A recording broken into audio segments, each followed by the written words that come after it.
information or opinions expressed by the host, co-host, and or guests on this podcast do not necessarily represent or reflect the views of our company, our sponsors, and advertisers. Please consult your attorneys, CPA, or business owners, advisors before making any business decision. Thank you. Hello, everyone. This is Jeamain Wicker with Small Business Stand-Up. And as you guys can see, my guys left me out hanging out to dry again this week. So hopefully they come in. And I hope they'll see this part too. Y'all doing me wrong, man. But it's all good. We still get some good information. It's going to be dispensed today as well. So how you guys doing today? Good. All right. Excellent. You guys been attacking the week so far? Little by little. It already feels like Thursday. Okay. Well, everybody, please like, share, and subscribe. If you don't mind.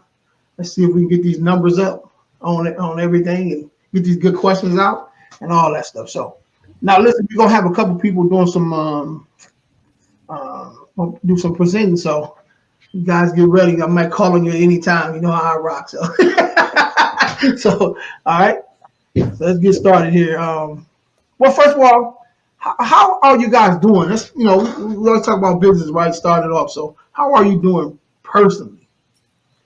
That's important. Good. Okay. You guys not run yourself into We had this conversation earlier. I was so grateful to do the podcast again. I think I know I'm a creator, and being in a creative space, and you guys let me know if you agree with this, and audience too. When I'm in this creative space, it gives me energy, right? It actually gives me motivation. It actually, inspires me to do the things that I otherwise wouldn't have the energy to do, right? And so a lot of my tasks, a lot of my projects were like at the tail end, and I'm like, oh, I need to finish this, where I'm gonna garnish the energy. And when we started the podcast, it's like, oh, I'm creating again. And now I have the momentum and the energy to kind of spill over into those areas. So effective and efficient, because I'm in this creative space. No, I think that's big, and a lot of people, and that looks different for everybody, because some people get energized by execution. Everybody gets energized by something different. For me, it's when I'm having problems. Like if somebody has a problem and they come to me, what gives me, I wake up and it's like, all right, let's go, let's do this, and this. So I can definitely agree with you on that one about you got to find the thing that gives you the energy. Obviously, Jay trying to be the next big network, I know that gives him energy. Right. Absolutely. You just gotta have fun, man. You gotta have fun doing what you do, right? It brings you life, man. Working your purpose. So again, we appreciate you guys coming on. So let's listen. Let's jump right into this thing here. So the first question, we're gonna go right into this thing. How much does it cost to bring one client in your business? Why is it important to know that?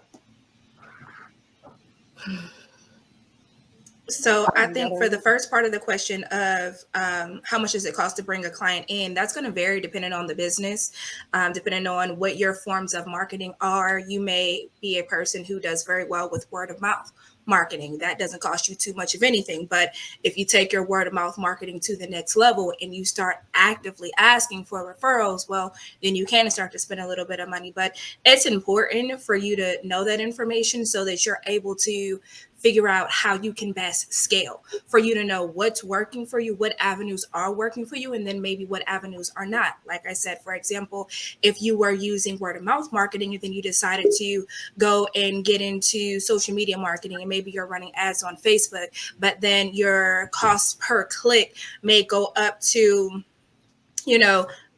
$10, $20, $100, that's going to let you know if that's a marketing vehicle that makes sense for you, or should you be somewhere else. So it's important to know what your average acquisition cost is so that you have a really good idea of what something should cost you, so that you can say, yes, this is beneficial, or no, that's beneficial. But you would also want to know what your average cost or your average profit that you're going to get from any particular client, I would say as well, because you may think that, okay, this avenue, it's not really beneficial because it costs too much to get a client. But if that client is $20,000, well, that may be, kind of worth it. So I think those two numbers go hand in hand. Anybody else to add to that? I agree with that. Yeah. 100%. And I think that a lot of times, no, go for it, Sheila. I was just saying, I think a lot of times we can look at people who say like they, made 6K, 100K or 200K, but you're not looking at how much it costs them to bring in that amount of money, and they're giving you a raw number, but they really didn't make a profit because it probably cost them, that much to even retain that much. So, I agree 100% with that, knowing how much it would cost. Yeah. And then when they're looking at how much it costs to bring in to bring in someone, you also have to look at training. You have to look at, are you going to be able to retain, the client, the employee, customer service. It just depends on your business. So you still have to look at how much it costs, bottom line, retention, and as LaShay and Sheila said, as far as the avenues that you went down, as far as your marketing and how you went about, are you doing Facebook ads? Are you doing radio ads? Are you doing television ads? All of that adds up.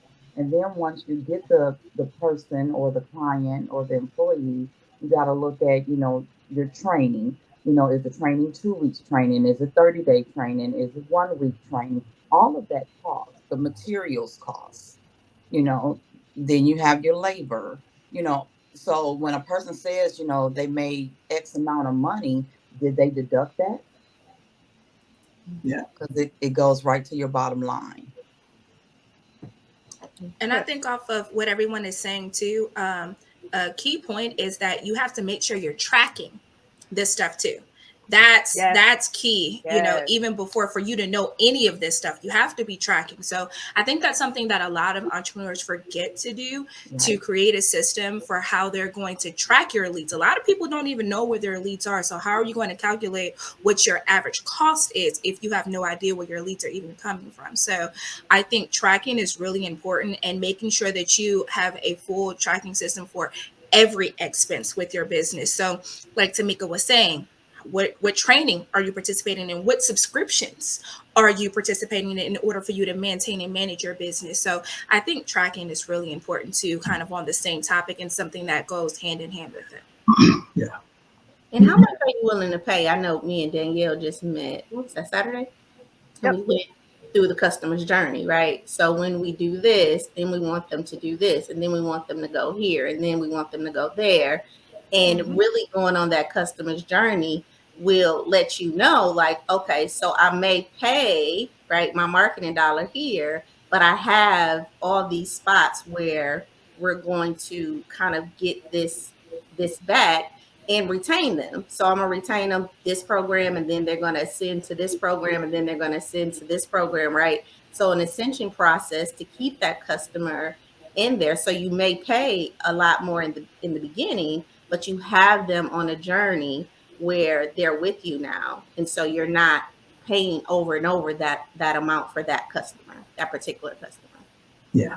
To piggyback off LaShay's point, I think another thing is, how much time and effort are you putting in to the client? Because if you're killing yourself just to get one, or depending on the business, you driving around, or it's a lot of time and hours and calls, but nobody's, signing up and things of that nature, it goes back to that metric point. And I think time is another metric that you have to factor in there. If you're wasting a lot of time and you're not getting the people, you probably need to reevaluate that as well, because you could be spending that time either doing something more efficient, productive and effective, rather than just begging people. Danielle, I love that you brought that up because my mom's favorite quote is, all money isn't good money. She loves to tell me that. And that is so true because I've had clients that are paying me thousands, but they take up so much of my time that I Yeah. can barely bring on a second, let alone a third or a fourth. And they limit my ability to scale. Where you can have someone who charges a fraction of that, but it allows you to scale. So I think also quality of the clients that you're getting Yes. when it comes to, and quality again, not just on basic terms of how much are they paying, because that's not everything, like we've said, but just overall when you've outlined your customer journey, as Sheila has said, and then like Danielle, you've looked at how much time is this person taking from me, and are they a good fit for my program, my products, or my services. Those are all things that you have to consider as well when you're thinking about the cost of working with the client, because I've definitely been in that position where they were paying great, but the way my calendar is set up and the amount of time that they can And the almost suck the life energy. out of you Yes. and business. So yeah, that's definitely something to consider. All right. Yeah, that's really important, man. You can have the greatest idea in the world, right? You can have the most amazing work ethic, whatever it is. If you don't kind of know what it takes to get somebody in the door, you could be spinning your wheel. It's important to know that. It's so much stuff that you can continue to buy every day, but if you got none going back out, or well, coming in, or whatever the case, and everything's going out, you're in trouble. You're definitely in trouble. What's up? What's up, Mr. Jones? What's up, Johnny Leverage? How you guys doing? What's going on, Jay? Doing great, man. How- Glad to see you guys. How's everybody doing today? Doing great. Great. Awesome, awesome. Well, thank you, You guys sir. have a thought on this one? I would say probably back to the basics, having a business plan. That's the reason why everybody tells you before you start anybody that's successful, they say have a business plan. Because at that point in time, you at least know at some point what you may have, what you don't have, and it's made to be tweaked along the way. So having that plan initially and then revisiting it, and it depends on, like you guys say, the business of someone in their business model. Um, some people may need to revisit it every month. Some people may need to revisit it every 6 months, depending on, whether you're B2B, B2C. So, and I saw somebody put a comment up about data, and I think that I'm always touching on tech and the possibilities that we need. Yeah, big data and entrepreneurship. Yeah, just having that type of these tools, software as a service, even software that you can buy. I'm old school. I like to actually own the software. uh, but having the different tools in place, and there's no excuse to not have it, because you can go on your app store, Apple or Android, you can go find these resources and you can track this information. You can keep your business plan in a digital format. You can set alarms and times to go back and review these things. So, yeah, but I definitely agree with everything that's been said so far. Dope. So I have a question for everyone on the panel about business plans, because that is something that comes up a lot. And I would like to know just everyone's opinion on, do you feel first that it's necessary now that everything is digital and everything's so fast and people start up businesses left and right? And then two, is it that if you do have a business plan, is a one-page business plan sufficient, or do we need to still have like 10, 15, 20-page business plans? And what do you all think? That's definitely something that I've been asked. It depends. I'm sorry, I didn't mean to just jump in, but just Yeah, to yeah, go ahead. kind of just piggyback what I was already off momentum wise. It depends, but I definitely think that everyone should. If you're gonna go have an idea that you are gonna have that's gonna bring you money, you definitely need to write it down. I had a coach that always said, uh, poor planning leads to piss poor performance, and that's just it's the truth. So I think anyone who wants to accomplish something in life, you need to write it down. Whether it's a business, whether it's losing weight, whether it's gaining weight, whether it's getting a new car. Write your goal down, and depending on the intricacy of it, right? Because if I'm just, I got a lemonade stand, and I could do a one page, business plan. But if I'm thinking, yeah, I want this beverage to be in every grocery store in the Northwest of the United States and then move, yeah, you're going to need about 15 to 20 pages because you're going to be giving this to investors, so many different people that are going to be a part of that plan. So I think it just depends on the complexity of the business. But yeah, you do need a business plan, regardless of who you are. I would agree I with love the way you worded I that. definitely That's agree. I perfect. think Because that I always hate when people try to push the idea that you need a long business plan for every business. And I don't necessarily agree with that. I agree with you that you do need to outline what your general business structure was, and you need to have an idea of where you're trying to go. Yes. But the concept, because there are people who sell that as a service and they charge people a lot of money and tell them that this is what you need, but that's not really true. And meanwhile, they've spent so much time on the business plan, but the marketing section of it is so limited. And that's what's going to determine where you're getting those sales from. So Yeah. I definitely don't think that you should spend more time talking about the business plan aspect of it, although you do need it, and 0 to no time on the marketing aspect of it, especially if you're not trying to go and get financing, because marketing is something that everybody's business needs. Yeah. And I think Most to definitely. piggyback off what Johnny said, to your point, yeah, it could be a one page. Like you can start with one page. And as you grow, like he said, you go back and revisit it. But that first page needs to evaluate, is this worth my time? Because that should be the quick business plan. Okay, I want to do this. It's going to take this much effort. When do I get my return? How do I get my returns? That's a one pager. And yes, there's a lot of people that charge a lot of money, and I don't agree with that per se. But writing it down, that's the seeds of manifestation. So write it down, get it out, and share it with somebody to make sure it's not just you. Make sure you captured everything, because that's the big part. Is somebody doing it on their own. Yeah, you can Google a bunch of things and get a bunch of ideas, but it's always good to bounce the ideas off of another business-minded person, because they may provide input that you were not thinking of. Like you said, a marketing channel that you weren't thinking of, or an income stream that you weren't thinking of. So I think definitely share once you get the business plan, but definitely start with something, even if it's handwritten notes. I think that I look at business plans a little bit more in a I think that they ask questions. Now, if it's needed to do the work that you do, no, because that's the work that you do and that's your gift. But I do feel like there's a place for the business plan. So I agree with Johnny and Danielle in the sense that it actually helps you to walk through a process. Like you said, marketing.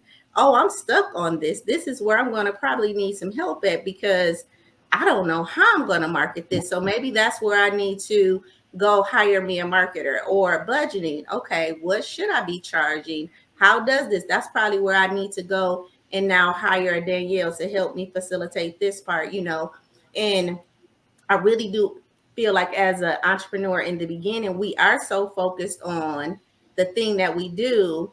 And we know that we can work in our business, but working on our business is really what the business plan allows you to do, because it helps you to capture like this overall umbrella of what is this business doing and what does it need structurally to make it happen. And I feel like that just makes the individual way more competent and confident that all of the I's are dotted or T's are crossed, or what do I need to do next on the journey? Because it's like, okay, how many people are you going to employ? It's just some very tough, difficult questions that I feel like you're not always thinking about when you want to sell product A or do this B thing, right? And that business plan is just a good way to get you kind of thinking in that way. And also to add, I agree with everyone thus far. And to add to it, the business plan, if this is really what you want to do, it's going to hold you accountable. Accountable, yes. Okay.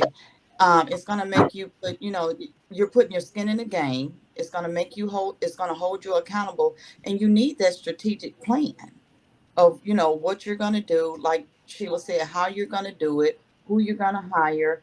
And it'll show you the areas that you truly may be weak in, because if this is your talent and this is your gift, you got that part. But you Mhm. may not have the budgeting part. You may not have the marketing part. You may not have the the hiring aspect. You may not know the questions to ask, what to look for, as you want Amen. to hire the person. So all of that goes into your business, because if you've never hired anyone before, that person that person can fool you in that interview and go in there, and your business can go from sugar to what in one day, because they done robbed you blind, because you're so excited you just opened Yes. your new business. Mhm. You're just gleaming with joy, and they know that. Mhm. Yeah. And now your employee just ran off That with was your new business, basically. a So great tidbit, and knowing how to fire that employee. there, yeah.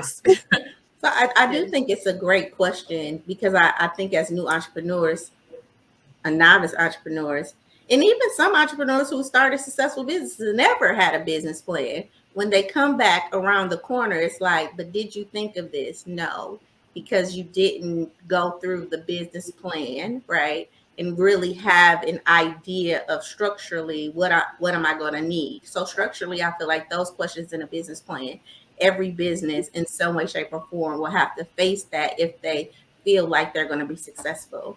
And I feel like that's what makes it important. Now, when you complete it, that's on you, you know. John, you got a And question? that point is exactly why I asked the Come on, question, girl. because I've had a lot of successful businesses too that have made millions and they've never had a business plan. And then I go in there to help them with development and they don't have this, they've never even thought of that. And it's crazy. And they give a little bit of pushback when you're like, okay, I think we need to kind of start at the Take a step basics back. and let's get this business plan and let's actually outline these things, because no one knows who's on first, what's on third. They I mean, yes, you've made money, which a lot of people would consider that success, but now you've reached that plateau and you're not able to scale and grow and go to the next Yes. level, because now all your flaws are being, Exposed. having a light shown on them. Yeah. And Because they that's what will be made me ask tested. that question, because I get a Yeah. lot of pushback, like a Yeah. lot of pushback when it comes to that point. Yeah. John, you got a question? Yeah, I was just gonna ask. First of all, I appreciate you guys having me on. Glad to see you, brother. So I appreciate you. Can you guys hear me? Yes. Mhm. All right. Yeah. So I think the original question you asked was, do you need a small or big one? Right? And I think that answer is based on the business, and it also based on the goals that individual has for the business and what you're trying to accomplish. I have a statement that I tell my kids, and I live by this: is whenever I speak, what is the end result I'm looking to accomplish with that? Well, same That's thing right. with your business. What is the end result you're looking to accomplish? And I think what a business plan allows you to do is to come up with that end result. So I think everybody, to everyone's point, should have some form of a business plan, whether it's writing out your why, whether it's a strategic business plan, whether it's a 1 page or a 10 page. Also, depending on what you're trying to accomplish long term, with business funding, depending on where you're trying to get those funds from, you can't even come to the table without a business plan. So if you don't have one, again, this is what are you trying to accomplish long term? If you're trying to get venture capital, you're trying to get some kind of a loan, depending on what you're trying to accomplish, mandatory. You have to have a business plan. So I think it always comes down to what you're trying to accomplish. Is it a requirement? I don't think it's a requirement. This is why you just told me that there's people who have made millions. I know people who have made tens of millions, right? No business plan. They look at you like, this is not 1960. Leave me alone. I'm not saying that that's right. Yeah. I'm just saying I don't believe in absolutes when it comes. My only absolute is my faith in God. So I think there's always there's always going to be different situations where people are going to look at you and say no. So is it? Do I think it's a requirement? No, I don't think it's a requirement. I think that it's a smart business choice. You know what I'm saying? Just like having excellent credit isn't a requirement, but it makes really good sense. You know what I'm saying? You need to, if you're trying to go, you might Yeah. want to have that. You know what I'm saying? So I think the requirement, I was going to just say this on that requirement word. I think just the requirement is having it written down so you right. and Somewhere. your associates can all look at it's like a price tag, right? Somebody can argue with you about the price of your service or whatever until it's written down, because you can't go argue with McDonald's about the price of a double cheeseburger. Right. So Right. Non-negotiable. I think it also depends on the type of business structure. I have a very, my business structure is very different from I think most of you. I'm in network marketing, and I also offer, provide business funding. So, 85, 90% of my businesses are based on a network marketing model or affiliate marketing model. So my business plan is more so based on scaling up the business. And then, when I get to a certain level, I might hire VAs or I might hire, different outsourcing. And I have to have a plan for that. But most of it is built on networks and other networks. You know what I'm saying? So it's a different type of build. Even when I was in real estate and I was doing real estate investing, I was, I'm hard-headed about it. Right? I mean, I need to hit my head about 10 times before I realized, oh, maybe I should have had a business. You know what I'm saying? When I was building my business, my real business, because I was doing so many areas I missed out on. And the reason why in 2010, 2012, I lost so many of my properties because I didn't plan it out. Right? I didn't have a structure on what was going to happen when people didn't pay rent.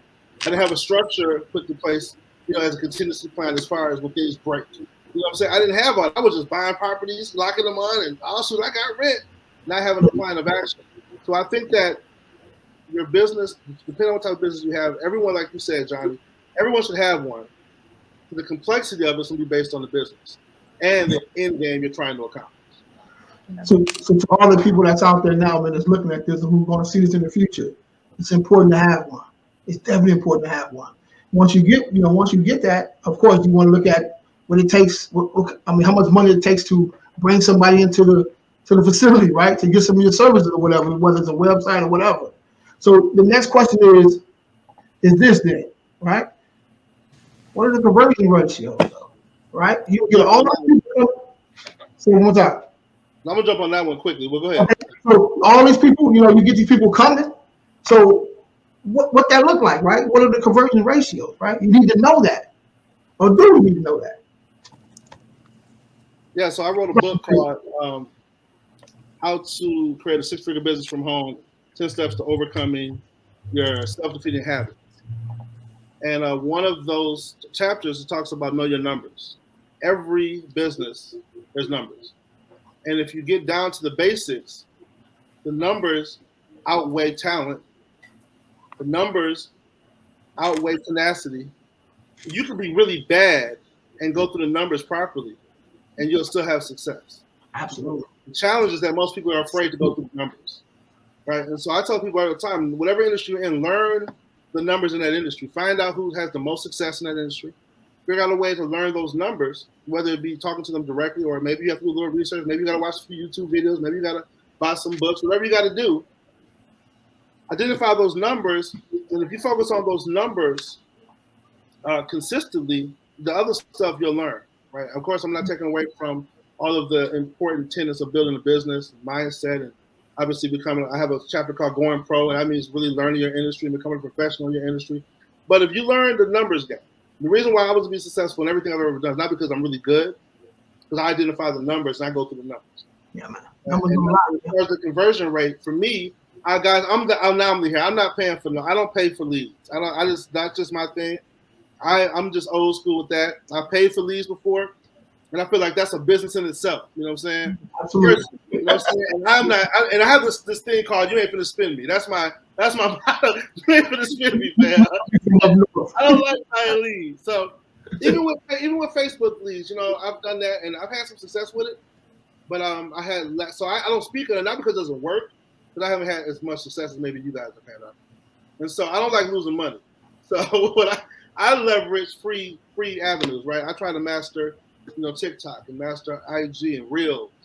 And I teach that to my team as well, because this is free value that we're able to. Right now we're on Facebook, right? Somebody's going to see this and somehow this is going to reach somebody. And so I feel like in 2022, if you're not really learning Reels, if you're not really learning TikTok, there's a fear factor there, because you can generate so many. My TikTok just got shut down. I'm really upset about that. I'm gonna hit 30,000 followers. I had a video that was trending, about 55,000 views. I had about 300 comments on. These are all these comments are leads, right? And it was actually for my business funding business. And so my conversion rate for that, if I get 10 leads in my conversion rate with TikTok, I'm going to close at least 3 of those leads on a business funding deal. That those deals could go from anywhere between a profit of $500 up to $10,000 or more, depending on the business, right? So for me, it's a real simple math. I'm going through, and I personally, I'm still old school. I do go through my leads too. I don't trust nobody to close people better than me. You know what I'm saying? Not yet, at least. No. Maybe when I hit to multiple six figures or seven figures, maybe I'll do that. Like LaShay, she said she talks to seven. When I get to that level, I'll probably start doing that. But until then, I need to convert these. So I think it just depends on the business. But for me, it's about 3 out of 10, 4 out of 10 is my conversion rate. Yeah, perfect. What do you guys think?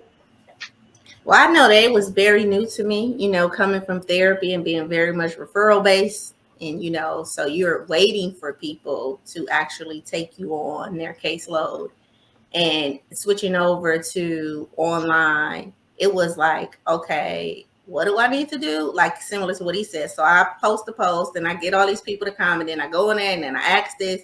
And at first I was so resistant to that. Like, no, that's not what I'm used to. But knowing the numbers and saying, okay, Sheila, if you want, to bring 20 people into this program or 10 people into this program, then you're going to have to talk to 50 people or whatever, to do that. And then, okay, so I can talk to 5 people a day, or, to now I can break these numbers down to say how many people am I actually talking to? And then what is that? And now I know that I'm meeting, even though I'm getting those, I know that I'm not really getting 50 people that's saying yes, right? My goal is to actually just get 10. So I don't see the other 40 no's as no's, right? Like, it's like you really are just a part of the process. But for me, it was a big transition because I came from a very referral based, process where it was just everybody need therapy. I think therapy is like 200 clients to every one individual, and so it's just like, oh, and over in this world of coaching and consulting, it's just it's not there, not yet. Let me say that. So yeah. But Sheila, what you're doing is you're planting the seeds, though. So even if they don't at this time reach out or reply or whatever, when they need it, you're going to be the first person that pops into their head. And then they're going to search for you. Oh my God, what was her name? I remember what she looked like. They'll Google or whatever until they see your picture or your name or something. But you're planting the seeds. It's going to come to fruition, but you're planting your seeds. And you're right about that, because the purpose of content marketing is that exactly what you just said. It's a seed planting process. It's not a get rich quick scheme at all. It's a process, and it does take some time. And you're so right about that, because when I go to my Google Analytics, I think my views for like my building has shot up from like 100 to like 1,100, like in 1 month. But that's when we had kind of started the launching and the communication. I'm like, okay, I guess they are doing what she said. Who is this? Like, I seen this. Let me kind of check up on it. So it's a process. And I'm sharing that story because, sophisticatedly, this stuff works, but it is sometimes a mindset shift, right? Especially coming from, industries where you may be referral based. I was also a hairdresser, right? So that's also word of mouth, and there is no structure. Talking to, like what LaShay said, a business plan for a hairdresser, like I'm opening up a shop and I'm bringing, 5 other people in. I don't need a business plan for that. But it's like, if you want to scale that, well, how are you marketing? Now you got products that you don't just want to sell to the clients inside the shop. You want to put these products in everybody's hand. You need a plan for that, right?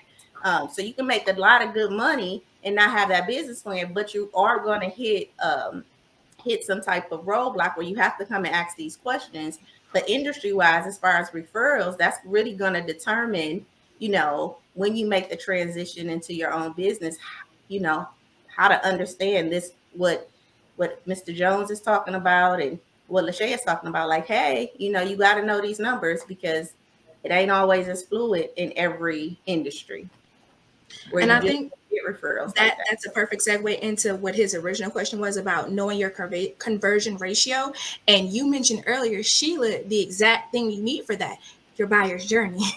Most people have never even considered their buyer's journey. If you've never thought about that, how are you going to know what a conversion is? what numbers to even start calculating. You have to think about when people are just getting interested in your business, and then when they're going into the position where they're making a decision on your business, and then when they go into the position of purchasing on your, you have to know, and you have to mentally go through that full process of your buyer's journey to know what areas can you improve, do you need to work with, do you need to consider something else, maybe revamp something. So I think, as you mentioned earlier, the buyer's journey is really important and extremely helpful for a person to go through that. And it is something that's specific to every business. One thing that I did was actually go on to Google Diagrams and just literally outline every aspect of my business. Okay, what are the different ways that a person can find me? Can they find me on Facebook, Instagram? Am I going to networking events? Everything that kind of puts people into my funnel. And once they enter into my funnel, what's their next stage? What's the next ask? Where's the next place that I want to put them? And just going through that process was so transformative for me, for my business, because like you, I was used to word of mouth referrals because I come from the real estate world. And here in Texas, I don't know where everyone is from, but in Texas, we operate on networking events. So it's just like, and I work for a very large real estate investment educational company. So I'm used to being on stage with hundreds of people in the audience. And when you're on stage, people are meeting you after that. So there is no stop, wait a minute, let me calculate, how many people were here versus how. You don't think about that stuff. So actually outlining for your business, where's all the business coming from, where's it going, it was something totally different that I had to do when I was going from working a 9-to-5 to working full-time for myself. Because again, when you work that 9-to-5 or you work for someone else's, because a lot of people do that. Like, for example, you said a beauty salon owner, you may have worked in someone else's shop and felt like you could do it better, so you branch off on your own. It's easy to see how, oh yeah, I can do this, but at no point in time did you actually take a second and think, okay, so where are these people going to come from? And when they come in here, how do I keep them? How do I convince them to go from a style to a continuous repeat customer? People don't outline that. So I think buyer's journey is extremely important. And it's something that most people don't talk about. That we talk about business plans, and it's important because it is important, as we've all outlined. We talk about social media marketing, which is important, but those are pieces of what a buyer's journey is. There's more to that. And the thing that I found that gives the most insight on what you need to be doing is outlining your buyer's journey. And there are very few, even for entrepreneurs that I know who have business plans, very few of them have that buyer's journey outlined in that business plan. Yeah. No. And I think that's the big part that you touched on, just having a business plan.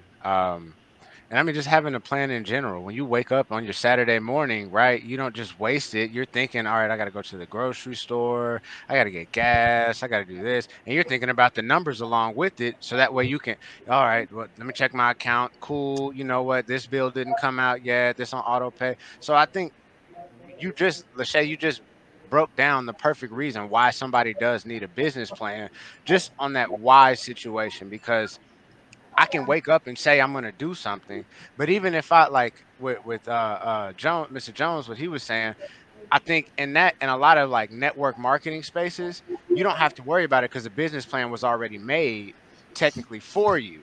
But at some point in time, there was still a business plan that explains what you're going to do to make money, how your clients are going to have to pay, like you were saying, let's say what that journey looks like, and just really connecting the dots. Because in my business, it's extremely consultative. I'm a financial strategist, so I'm spending a majority of my time educating my clients, having aha moments, and really trying to get them to believe, because we save people 50 to 90% on their tax bill.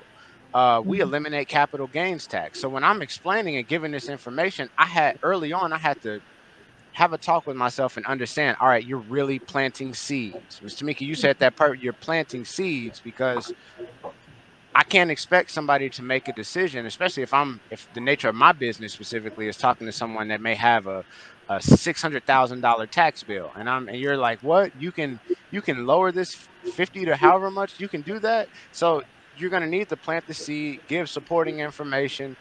It's almost like whenever Rihanna or Beyonce or whoever it is comes out with a new album. Traditionally, before they just started dropping albums out of nowhere like they were Sade, they had billboards, you had, appearances on the radio, back on 106 in Park, Yo MTV, whatever the case. They did all of these correlating events that were planting seeds for somebody to come back.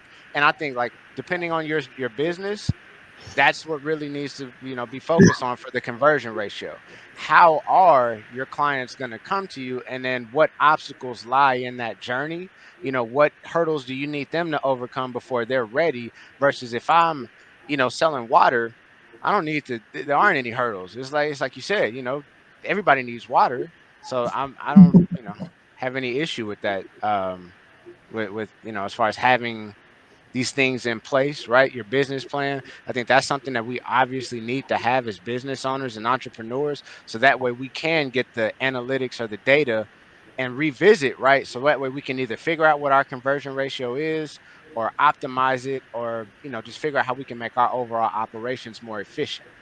And I want to add to that conversion rate. Can I just say this? Because I think in business, I remember somebody saying they had like an 8% conversion rate. And I was like, oh, that's so low, right? Like, it's so low. But it really does depend on your industry. Because like he said, I can get 3 people out of 10 and make between $5,000 and $10,000, right?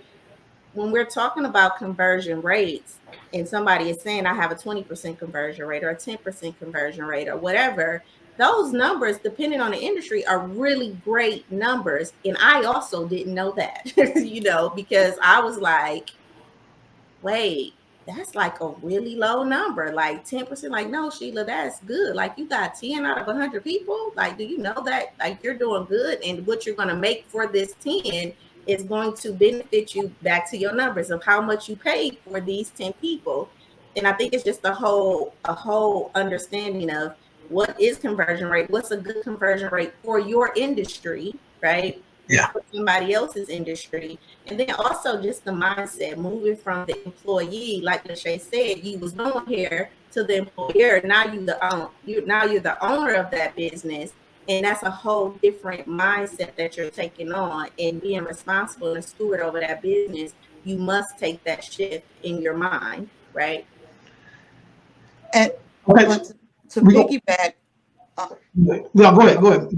To piggyback off what Sheila just said, sometimes, and that's the whole point of having strategic plan and a business plan and know what you want to do, is because, and sometimes we just jump into it as entrepreneurs, so we don't do the research, and we don't make a plan, and we don't think it out, and we don't write it down and make it plain and go over it, because we just jump into it, and we don't even know what a conversion rate is.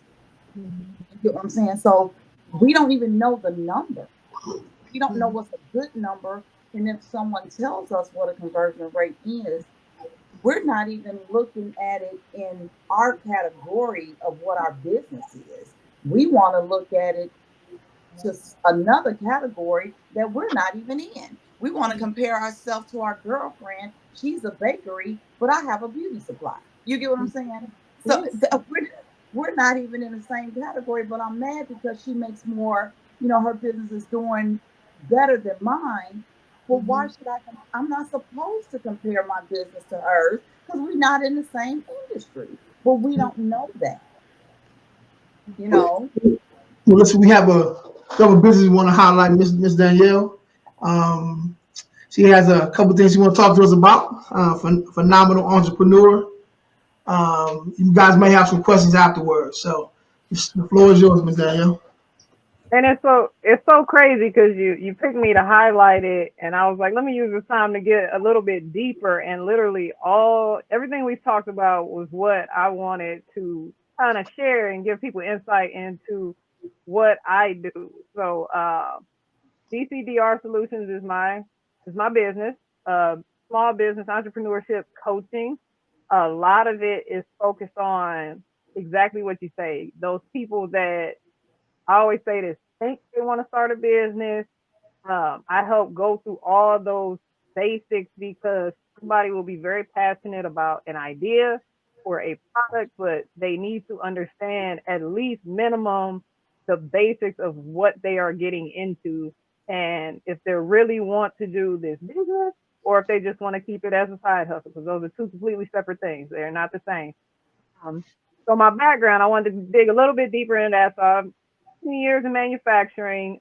Anybody that wants to pull my receipts, anybody that knows manufacturing, I'm a Lean Six Sigma black belt. So what that means in the manufacturing world is I essentially got like a master's degree in solving problems. And Mr. Jones says it best, it's all based on data. So making sure everybody understands what are your metrics? What are you tracking?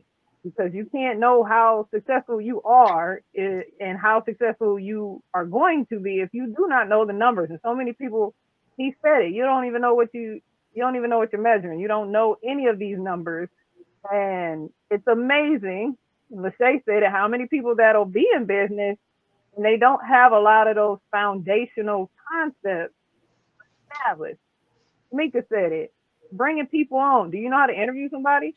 Do you know basic customer service skills? So I really focus on a lot of the basics, but my skill set is also very close to what LaShay said. I can come in, save a business $50,000 a year, $100,000 a year by simple tactics of analyzing the data, current state data, and putting it up against future state and the journey that needs to get to that future state. But it's very data, process, and standardization driven. That is my go-to, making sure you have processes. So you want to bring on an employee. What is that employee going to be doing? What are your expectations? What's that communication? Are you getting your marketing? Okay, what marketing? Where are you marketing to? What's the plan? What is your intention for wanting to do that? I think that is the bigger thing. And I also, while I'm working with people, focus on that business mindset, because it's a completely different concept. I call it from EE to CEO, because in the manufacturing world, the code for employee is EE. So making that shift from employee to CEO is hard for a lot of people. And just talking them through that and getting them to realize the way they need to approach situations, the way they need to approach networking, vendors, all these different things, potential clients, potential people, they want to do affiliate programs with them, all these different levels. And then another key thing that I like to focus on is layers. Do you have the right layers to your business where you're taking advantage of all of the streams of income you can potentially bring in based on that singular business? Like, oh, you may be financial services, but you can sell t-shirts too with your business. Thinking about those little things that you can do, and it's extremely simple to do that. It's not even complicated. You can set up a shop and people just click and buy. Somebody else makes the t-shirt. You never even touch the t-shirt. But little things like that people don't think of when they're only focused on that one thing. That's what I really try to focus on when I'm working with my clients. Awesome. Congratulations. Beautiful. Wonderful job. Thank you. Do you guys have any questions for her? So what got you into this? What was your motivation? The spark that got you, that lit a fire under you and said, "Hey, I'm out to start DCDR Solutions and help entrepreneurs." So honestly, it started during the pandemic. When you heard about, it started real early on when they started giving away the money they were giving people. I forgot, the name just lost me. Stimulus, but I saw or this. Stimmies. Yes, the stimulus. So the first one, I saw this meme, and somebody was like, because as soon as they started doing the stimulus, everybody like, start an LLC, take that money, start an LLC. Then I saw one smart meme where it was like, start an LLC, ... get rich.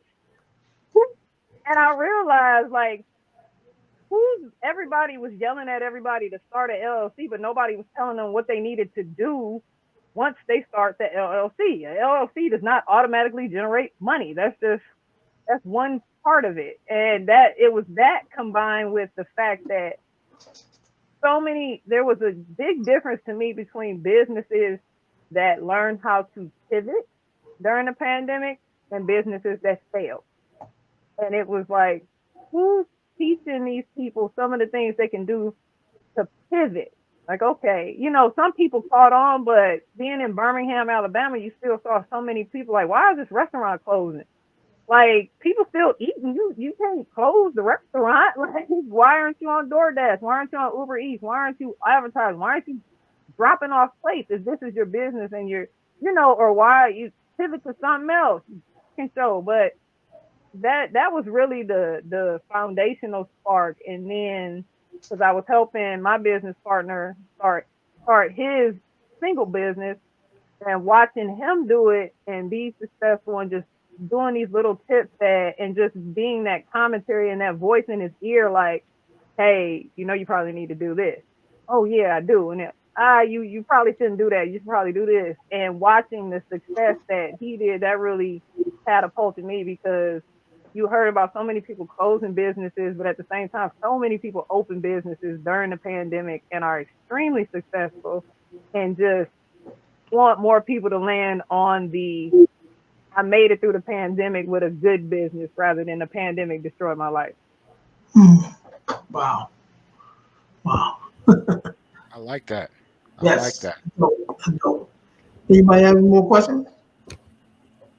So Danielle, do you work with just people in Birmingham or out of state also? So, because look, I'm actually planning I want to work with Sheila up in Detroit. I do my best work hands-on.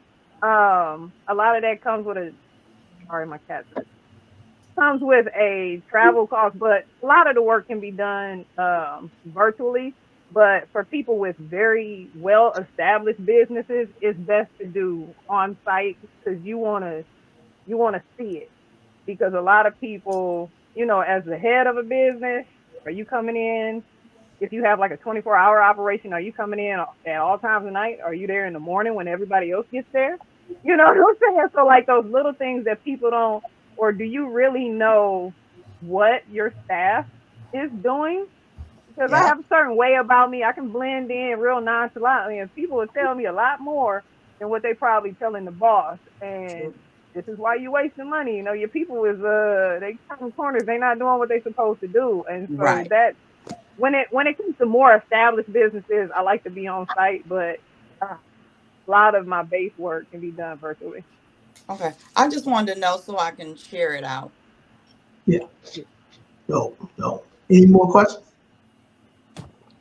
Just applause. I just love what you do. You know, in the field that you do it in. I think it's needed and required. Absolutely. I know, and I can't wait to show and prove what I'm capable of for you, Sheila. I know. Man. So, well, I think you already said it before, but how long have you been doing this now? I'm in my first year. I'm the baby of the group here. I feel like so. I'm just picking up speed and momentum, but I got a lot of big plans coming, different concepts I'm playing around with, and I can't wait to hear it as I grow here on the podcast. Okay. Well, excellent. Look forward to seeing what you guys create. I know you guys cooking up some stuff over there for sure. So, Yep. All right. So we have another one here with Miss Sheila Little. You ready to jump on this thing here? Let's go. So wait, hold on. So you said you wanted me to do something. So yes. Go ahead and put your screen. Set your screen up. So I'm gonna play this video. I sent it to Jay, and he wants me to play it for the audience. So So let us know what y'all think about this video here. I may be able to do it over here. Let me see if I can do it first here. Okay. All right. Let me see here. You over here testing Jay? Sheila. Yeah. Got my skills. Yeah. I'm like, hey, you starting a network. I gotta be ready. Let me see if I can make it bigger here. Let me see here. Can you guys see that? Yes. All right. I was doing really well in my life. You know, I had some beautiful sons and a nice relationship, but I still felt empty on the inside. Do you understand that? But you know what? I didn't give up. I wanted to know what this was that was burning on the inside of me that needed to be delivered, to this universe, to this life. And so I went on a journey to the inside. Hey, how you doing? Nice to see you today. How is everything? I have a lot to talk about today. You ready? I'm just so grateful to have you as a part of my life.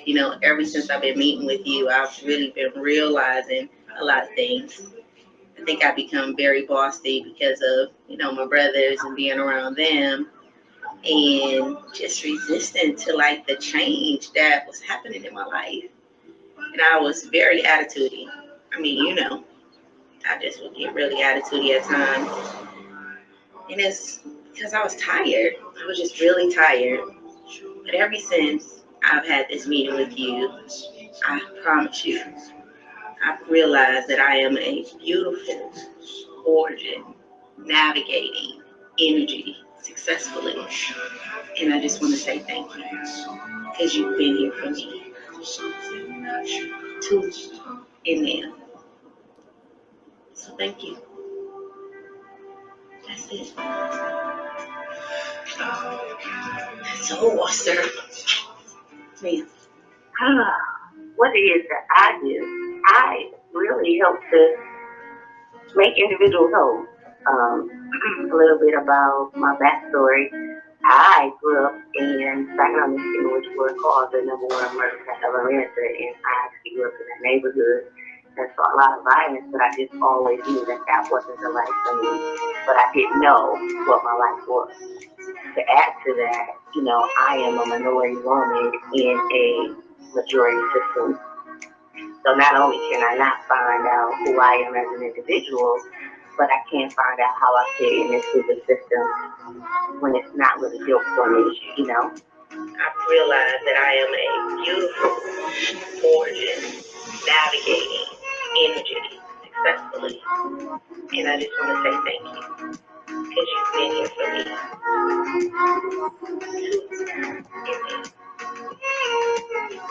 And I created this space called the space between 0 and 1. And I say that because that's where all possibilities lie. And I actually started our career program in business consulting and created my own model for entrepreneurs in urban communities to really get individuals to start thinking more entrepreneurial, especially individuals in our niche population. Hey, you guys. Calm down, I'm about to go live. And I had a faith in God and all of that, but I didn't really know God and understand Him the way I do now. Hey, this is Dr. Doolittle from Soul Food for Thought. A different type of radio experience. Why? Because we had no idea. Hey, you guys, make sure you log in to that Breast to Bones conference that's going to be going on. Because I'm ready to see you beautiful, gorgeous, navigate energy successfully. And remember, this is Dr. Doolittle. Giving credit is due. Okay, I'm sitting here, I'm like, oh, wow.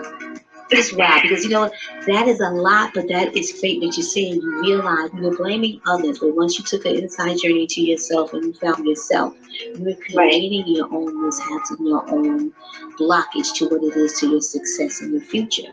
That being said, your business is now, I guess, expanding and you created other things, you picked up other things because you now have found your journey, you have now found your solution and resolution to what it was that you felt empty.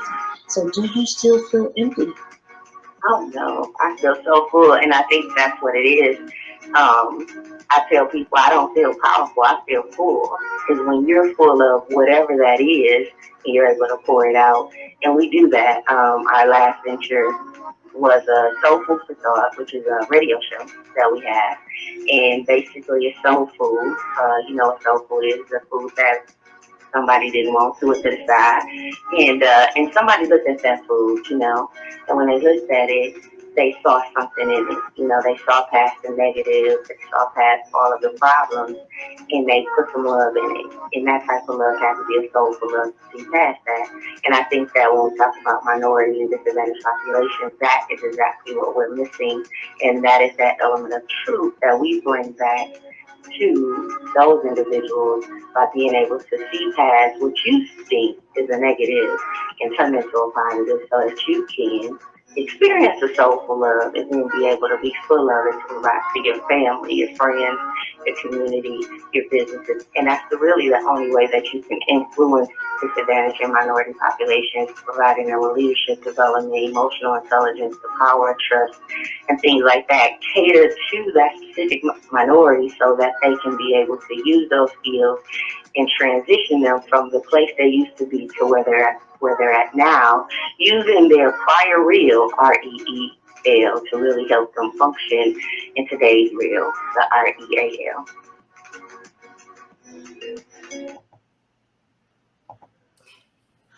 Yeah. The Academy Award goes to. Why aren't you the landlord? Yes, you. Let me stop Why this one. aren't you the He landlord? went second. Huh? What we doing here?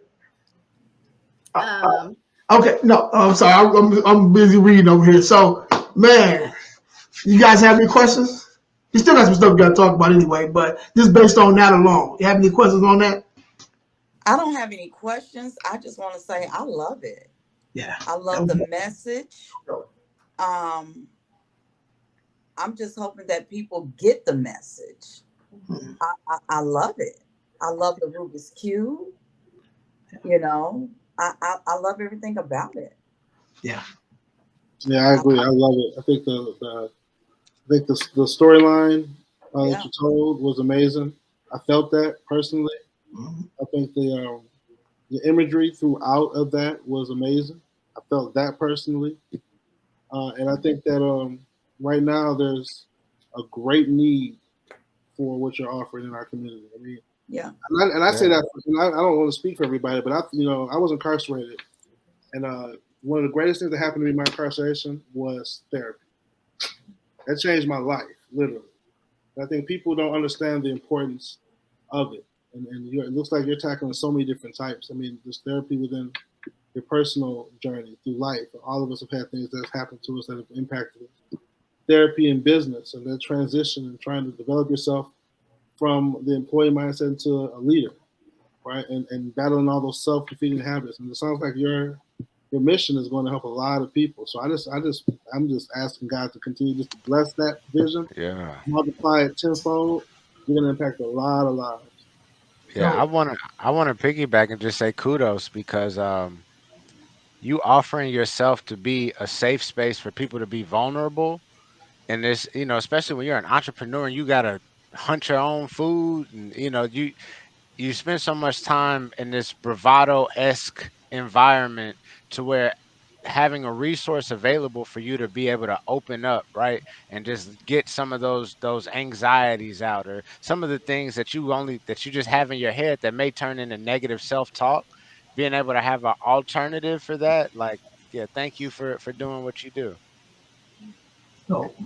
And it's just for them to be able to see, for our community to be able to see you, someone that looks like them, saying it's okay. There's nothing wrong with you coming to talk to someone. And we need that because for years we've been told you don't tell nothing that goes outside the house. You keep everything in. Don't discuss this with no one. And that's why we're hurt. That's why we're walking around with, so much baggage and anger and all of that. And even when we're not angered, it still come across that we're angry, and we get labeled the angry Black woman and the angry Black man. So for you to just put yourself out there, like, kudos to you. Amen. I just hope God just blow it up. Yes, I definitely wish you many blessings with that. Where that you is have a powerful one in every message. state. One in every state. Yes. One in every state. Yes. Multiply. Because we said that last time we talked, that if you're Black in America, 99.99% of us need some level of counseling. And it's one thing to say, it's needed. It's another thing to be a part of the solution. And that's exactly what you're doing. And I love that you've taken on such a massive task, because there are a lot more people who are asking questions, and they're asking questions, but also feeling overwhelmed, and they have no place to go to get healthy answers. A lot of people end up on just YouTube, and YouTube has a tendency to push you down dark paths. So they really do need a safe place, and you providing that, I think it's absolutely amazing. From race relations to gender roles to just entrepreneurship, there are so many aspects that people struggle with, and that those are the perfect words: safe space. Like, that's what people need. They need a place where they can go when they're dealing with life. And a lot of times your family and friends are the last place you need to go to get any advice from. I think we've all experienced You just said a mouthful. Man, say it slow for the people in the back. That one. So to have someone who is a neutral party, because family members tend to have a whole lot of opinions about a whole lot of stuff that they know absolutely nothing about, and have been completely failed at.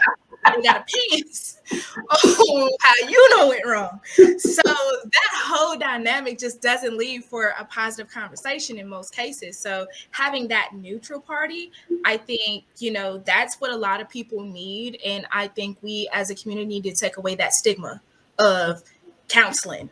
And even though I do think I am a very good counselor for myself, I know I need counseling outside of myself too. So I love that you're providing that. And just from everything that I've seen from your presentations from today and even previous presentations, you are very knowledgeable. You have an immense amount of experience, and you're someone that I know I would feel comfortable recommending. So I'm glad that you're on this platform. I got a piggyback. I ain't gonna be left out of this one. So one of the most, I'm a root cause analysis person. That's my specialty. You got to get to the root cause. And one of the most poignant things you said, that you were a therapist, but you realize there's a lot more things people need to address before they even get to therapy. And so that coaching space, because it's blowing up, and I hope more people of color take advantage of. There's so many different versions of life coaches out there that provide that safe space, that there's a lot of basics that need to be addressed before you even get to say, therapy is a lot of big stuff, but then there's a lot of little stuff, the day to day. I think you said it once, you think everything's going good in your life, but something is missing. There's something deeper. And so whether it is a therapist or a life set coach, mindset coach, there's all different types of names for it. Like, it's definitely good to have that space. And then I think you also, you talked about accountability. Having that accountability buddy, an accountability person for you in any space, your life or your business, is so crucial, because how do you know you're making progress? You need to keep going back. You need to keep checking in on yourself. You need to keep reevaluating yourself, and having that designated person that can help guide you on that journey is critical. So kudos. So she sent it to me a little while ago, right? So yes, well, I seen a little bit of it. I didn't get a chance to see the rest of it. So today I'm sitting there listening to it. I'm like, I can't be selfish. We got to share this. So I got on the phone and listen. We got to share this. And I can tell by everybody's, how you guys, the face expression. Like, I don't know if you guys can see this, but it was like everybody just did like this and gave a big hug, man. You know what I'm saying? So salute to you, man. Salute to you. Yeah, I do want to say this, because in the beginning it said I was doing really well in my life, right? Like, I had the car and the house and I had everything that was on the list that said, Sheila, you need to go get this stuff, and I still felt empty on the inside. Like, it was like something was missing. Like, that wasn't it. And I was a therapist then, and I was like in mental health therapy. So people were diagnosed with severe persistent depression. And that was my mindset of mental health back then, like schizophrenia and all of these very severe, diagnoses. And so, just personal life and things like that, I transitioned and I started working at a college, and I realized that, when I was seeing my people, like, they wanted better for themselves, but it was like real life stuff that was getting in between it, or just the angst about, oh, I'm finna graduate, and how do I deal with this emotion? Or I'm going to school and now my mama mad, or I'm doing this and now my boyfriend is mad, and just like real life stuff that was affecting them emotionally, and they were dropping out and they were like not going forward with their goal because they now had to manage this thing called life. And it wasn't because they had depression or anxiety. It was literally a life issue that was getting in the way. And I think that really changed my thought about, one, what therapy was and who needed it, right? Like, as we start to transfer our lives and change our lives, like I think that Tamika said it, like we were taught not to express your emotions. I said it yesterday on the podcast, you whoop me, I can't cry, and you hit me with a cord in a belt, but I'm supposed to be quiet and take this. So we were taught to really withhold back our emotions. And when you start a business, and this is why I really focus on entrepreneurs, because you're creating a new space and you need that emotion to pull you, or it's going to trigger it anyway, but it's going to trigger it in your old story, in your old self. And really helping people to manage their emotions is pertinent to a big part of the work I do. I mean, we talk about mindset, and I do mindset work and, skill sets. Like I'll tell you what you need to do to get this done. But a big part of what I do is let's explore these feelings that you have, because that's where your story is. And that is, we need to upgrade your story, upgrade your beliefs, and really tell yourself something different by helping you create a life, the life by design, right? What do you want your life to be, and reverse engineer that and how we feel in doing this. And introducing people back to their emotional capacity, teaching them emotional intelligence. I just think it's so important, and it has helped me tremendously. And this is not a male thing or a female thing. We all have emotions, we all have feelings, we all want to express ourselves, and that is where our creative energy lies. So it's rewarding, but it's a journey in itself to get, individuals to start thinking about how they feel about something, right? And really thinking about how they think about their feelings on something. And that's why I say life, love of self, interactions, focus, and energy. That's why our podcast is focused on life. And as life is happening, as you're trying to shape your business. And we have a lot of people who are professional success with personal failures because they really haven't did the work on themselves. They just shut down even more and more and more. So I want you to be a professional success and a personal success and a professional success. And you can do that. See, that's what when I said what I was saying, I'm speaking literally from a young black man, from the perspective of, a lot of times we play, just as black men in general, we place a lot of our worth on dollars, on tangible things. So when I said being a safe space for vulnerability, like it's coming from, it's coupled with, we're all just taught like that, but just you have to have this not hardened facade, or just you have to put your guard up at all times. So when you have some space where you can feel safe, and then comfortable, and then welcomed, and then feel like you're getting assistance with that shadow work that just seems like oh so dark and oh so deadly. When you're getting that help, like that means the world, because I've been able to have, been blessed with someone who sit down and help me out. And for anyone else that I see and find in this world who offers those same type of just services of that presence, yeah, I just have to commend what you're doing and keep doing God's work.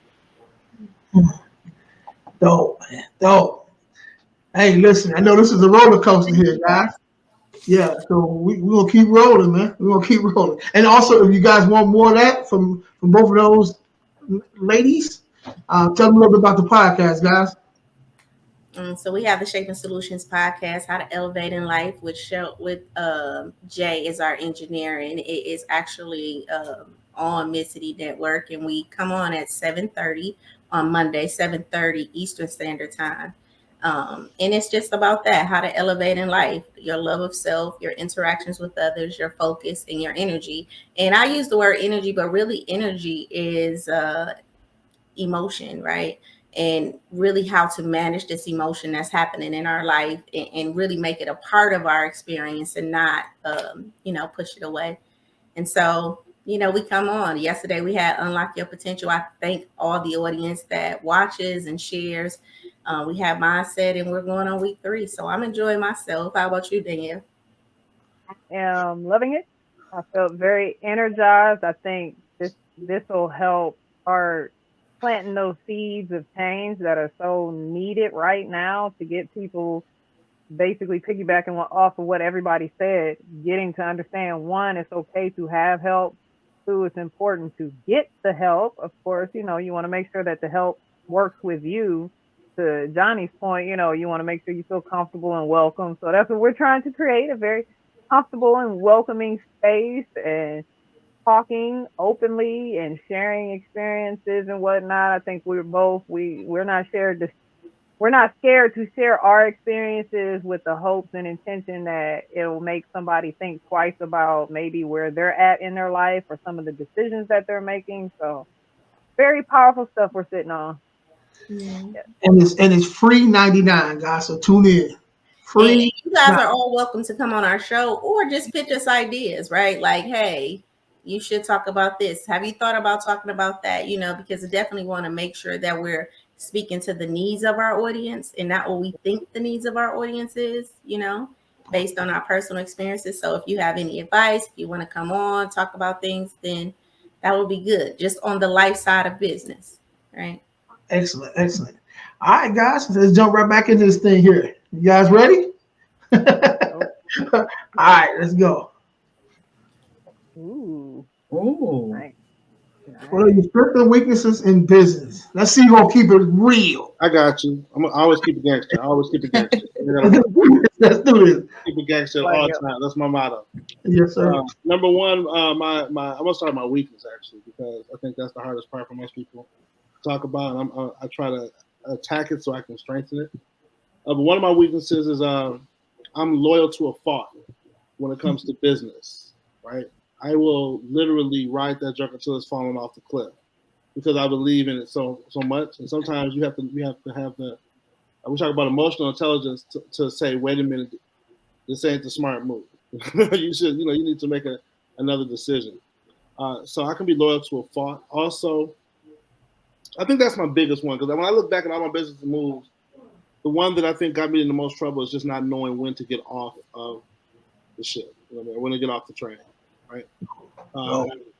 So that would be number one. I think second one, and tied with that is I'm probably I'm more confident in myself than most, but I still lack the confidence I believe I need to get to where I'm trying to go.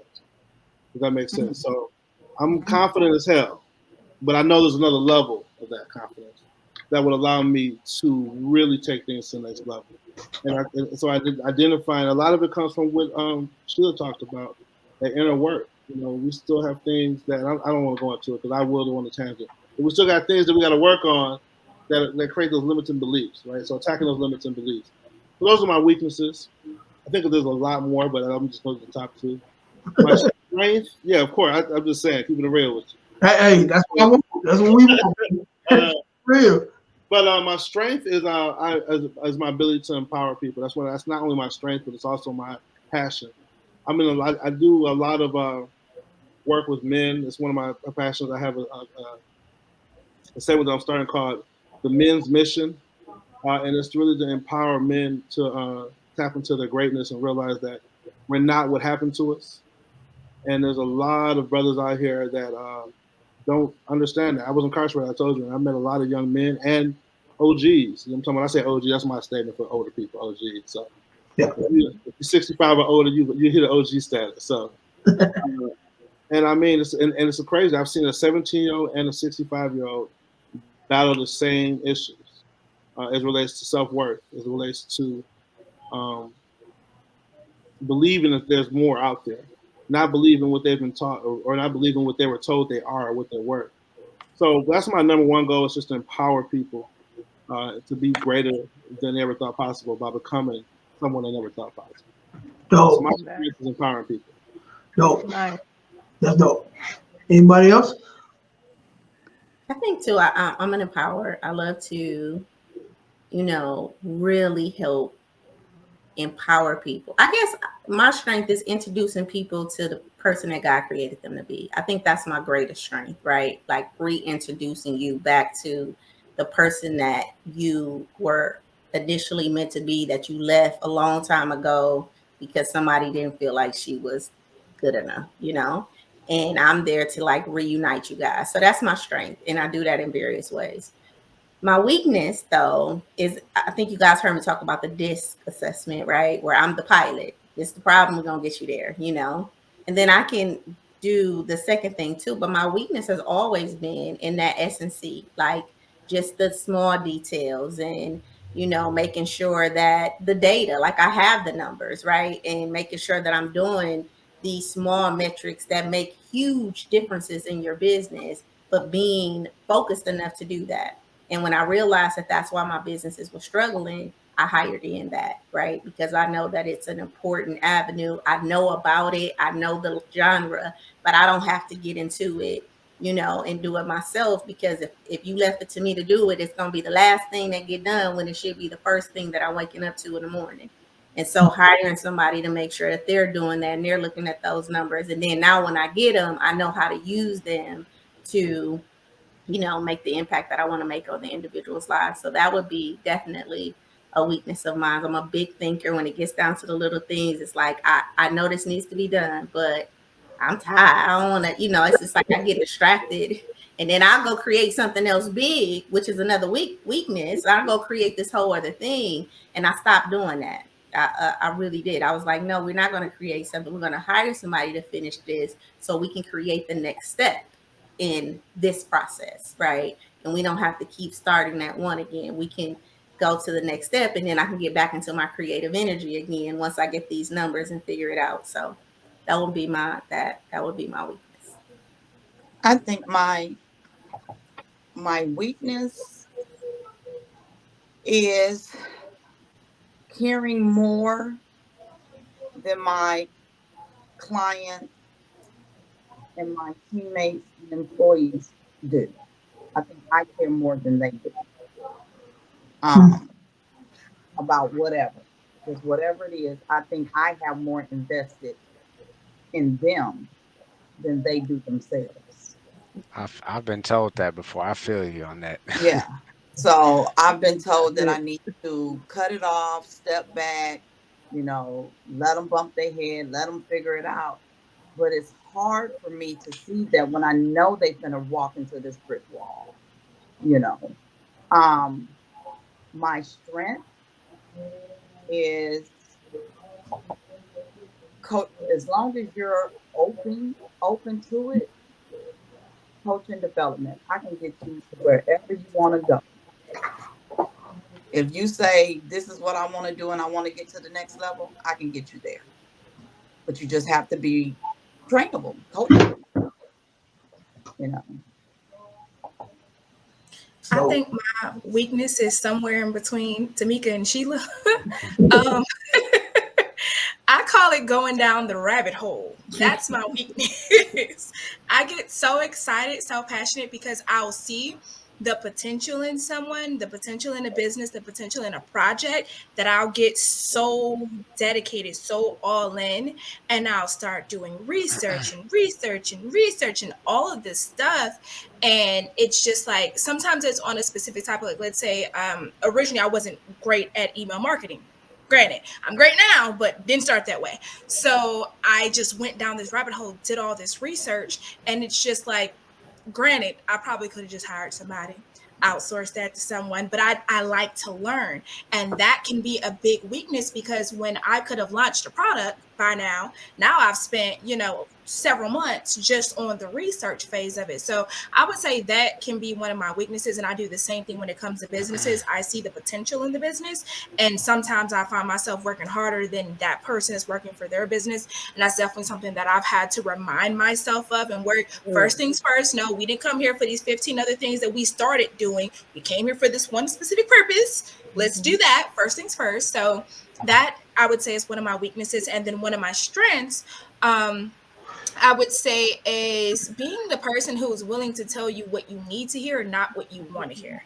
And I feel like in this industry of marketing, everyone is so focused on sell, sell, sell, sell, sell, make BS sound like greatness. And I'm not that person. And I feel like this industry needs more of that in marketing across the board. I'm the person to tell you that no, your employees aren't doing what they're supposed to.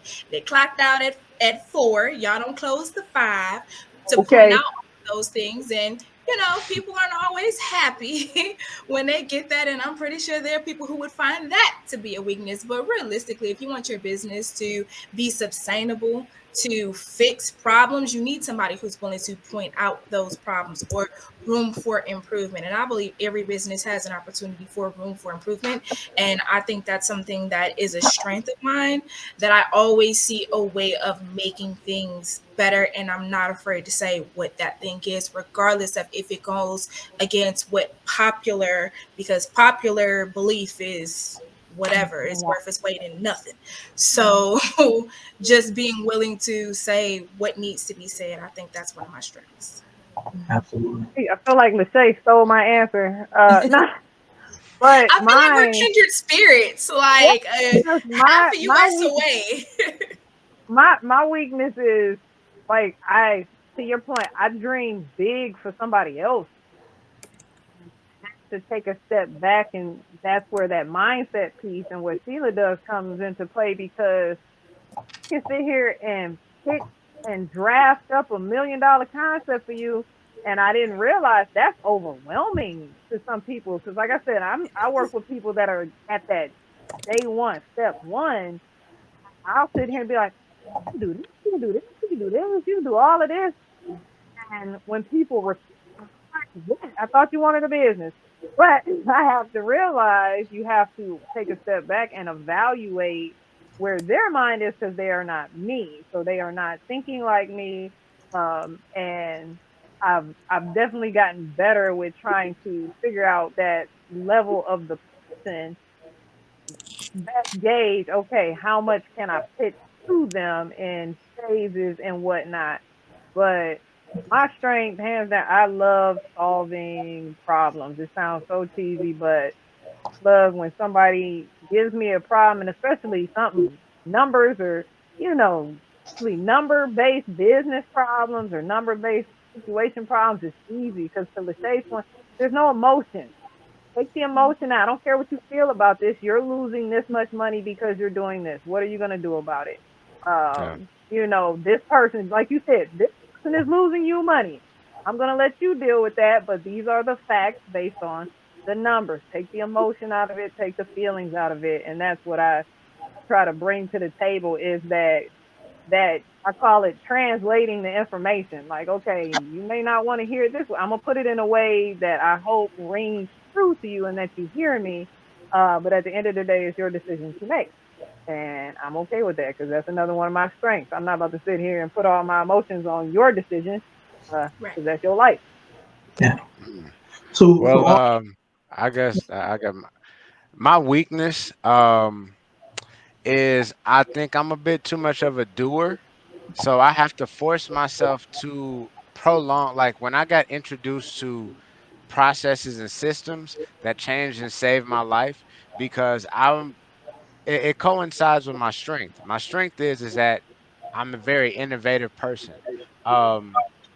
I fast tracked my way through, the insurance and finance career, to where, like, at a point in time, I'm consulting people who've been in that industry as long as I've been alive, and I'm telling them things that, like, wait a minute, you can do what? We can do what? And but then that also goes into, like I said, my weakness is that I'll go ahead and I'll read something and I'll immediately want to implement it. I'll immediately want to apply it. And so having to force myself to sit back and say, no, give yourself 3 weeks to go through and test this, to figure it out, look at some alternatives, figure out how to implement it so that way it complements what you're already doing. And work smarter rather than harder, because there've been so many times I've had a profitable idea and I just ran with it. And then I got to realize after a while, like, man, this is going to take a lot more work than I thought this was going to take. Yeah, it's a great idea, but I should have planned this out. So my strength and my weakness, it's like a game of basketball with me. It just goes back and forth. It's tennis. I'll have this great idea and it'll be game changing. And I'm not afraid to stand on that. I am a financial strategist. I spend my time reading a lot of things that most people don't want to read, and that's fine, because it helped me out in the long That's run. why they pay you. Uh, and Absolutely. so at Pay the you to end of the read. day, yeah, but it's like when you come across something, right, and you realize, like, I'll tell you, one of the books I advise everybody to read is that Money Master the Game by Tony Robbins. Um, when I read it and I found out about uh, um, equity linked certificates of deposit. So you got a certificate of deposit, this safe investment, so to speak, but it's tied into an index, the growth of the S&P 500, for example. My first thought is, who sells these? Let me go ahead. I'm calling. I done talked to somebody at Wells Fargo, and they I've already just I'm getting information on it, and it's like, well, hold on, man, you can't even really, like, yeah, you could get involved with this, but just take your time to read about it, figure more out, make this a more seamless investment rather than, all right, well, I have this money and I kind of thought I was going to do this with it, but this seems like a good investment, and just doing right rather than taking the time to, like, all right, you had this awesome idea, take some more time to elaborate on it, that business plan thing, right? That back to where I came in on the conversation. That saved me so many times because it'll pull me back to the basics and ground me to say, okay, this is what the original plan was. Now we're gonna go back and revisit it, and we have something that we can go in. It may be better than what you wrote down 3 weeks ago, 3 months ago, but figure out how to replace it. The same way, like, we're talking about hiring and firing individuals, right? Usually you want to make sure that you have somebody else that's going to step in before you want your hand on the next branch before you swing to the next, uh so to Absolutely. speak. So it's like that, even with planning and coming up with these, changes and innovations, because I believe in being disruptive. I think that's the only way that we're really going to be progressive, is by being disruptive to the status quo. Right. I do want to add this though to mine. You know what? Because I heard Danielle say that she is a problem solver, and I do feel like that is one of my strengths too. But I help solve emotional problems that look like really big emotions to you, and then I shrink those. That's one of my strengths, and that's how I get to introduce a person to themselves, because I think we have so much judgment around our emotions, especially quote unquote bad ones. And so one of the things I do really well is problem solve. And that's why the business is called Shaping Solutions, because I help to, my gift is really to help you shape a solution in your life and what that would look like for you. Sheila, I rarely watch TV, but there's a show I watch called Billions. I don't know if anybody's ever watched Billions on. I think it's on, like, Stars. You watched it, Jay? Yeah, I've Yeah. seen. Um, so they have a character on there. Her name is Wendy Rose, but she's a performance coach. She's a therapist, but this is a hedge fund. This is, billionaires.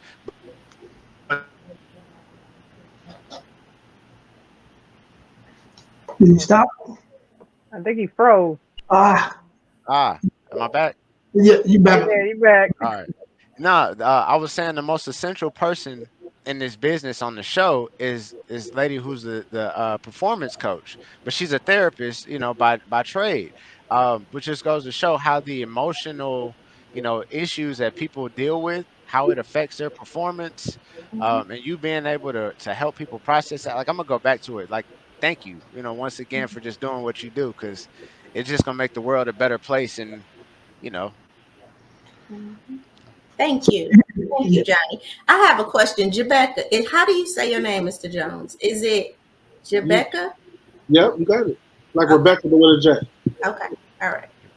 So as you guys can see, if you're a new investor, business owner, right? We all have strengths and weaknesses, right?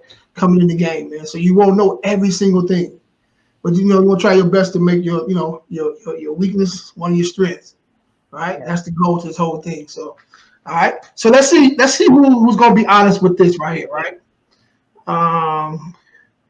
Let's go. Name one key place in your business where you waste time, or you're wasting time. I'm about to go. Meaning that you know you should be doing something else and it makes you money, but you spend your time doing on something else that doesn't make you money. Let's see who keep it real. You have to drink some of that, Sheila.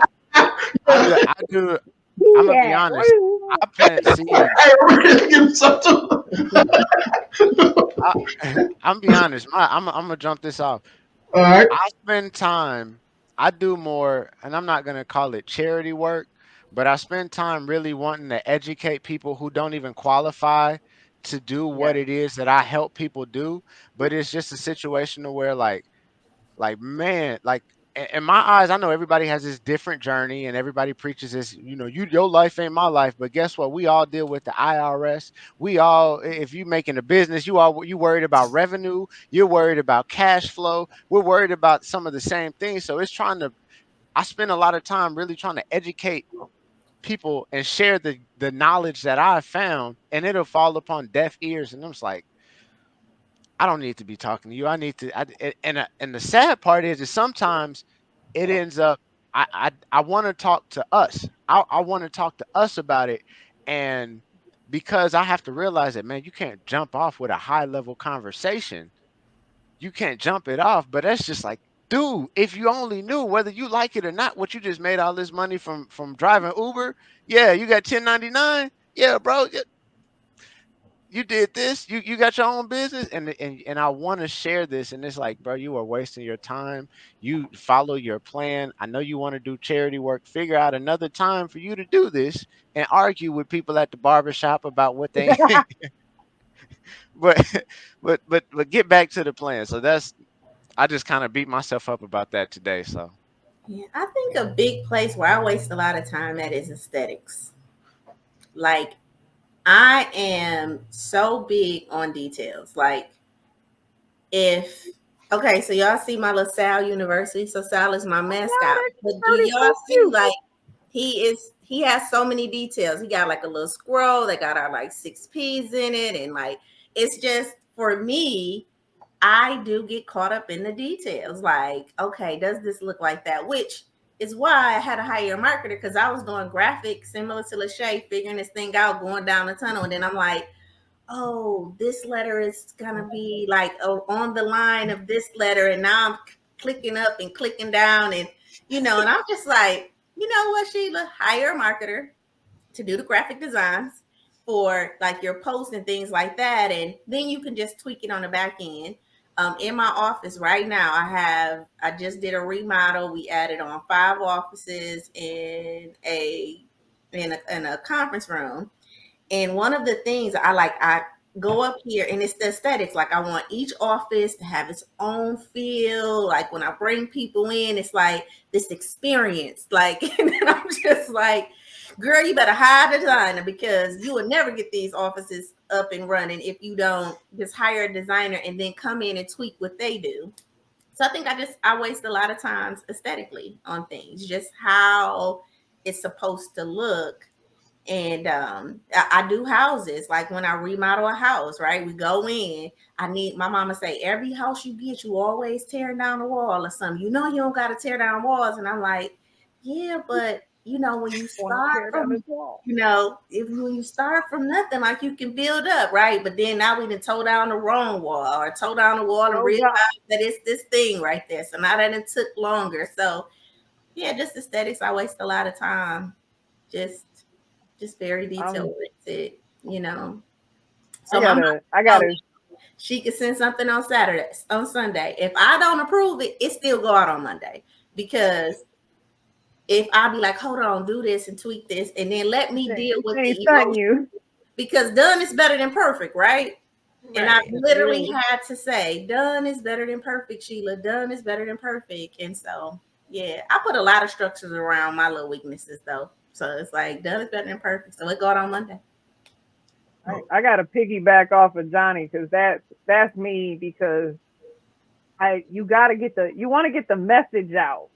And I spend a lot of time talking to people, like you said, that I know they're not going to work with me, or I know they're not the right fit for me, but you just hope that I'm planting kind of seeds that's going to grow at some point in time. But I do waste a lot of time talking to people that they're not even on the same level. And Yeah. I've gotten better at it, where it's like just acknowledging, hey, I can't even waste my energy right here. But then it's that interstitial space of people that kind of on the brink that I still spend a lot of time on, and I'm really trying to transition my mind where it's like, I'm going to work with people that want to work with me. I'm going to, people that are seeking me out or Yeah. truly interested in my business and what I'm doing, because I'm so passionate about it. As soon as somebody asks me, it's like, yeah, I'll start rambling off and projecting things to them. Like, oh, well, you could be doing this, you could be doing this. And they just, oh, okay, hit you with that. Like, oh man. But you just And they hope. don't even realize what the information you're giving them. You could be charging. I could, and it goes into that whole, was it Yes. I forgot what that book is. It's about like the how people just focus on the value or something, like with a price tag, and that's the more, Yes. the emphasis on it. So you can give somebody life-changing information, and when your business comes out of, which most everyone on here comes out of a place from you needing your business right now, you are what you needed at a certain point in time.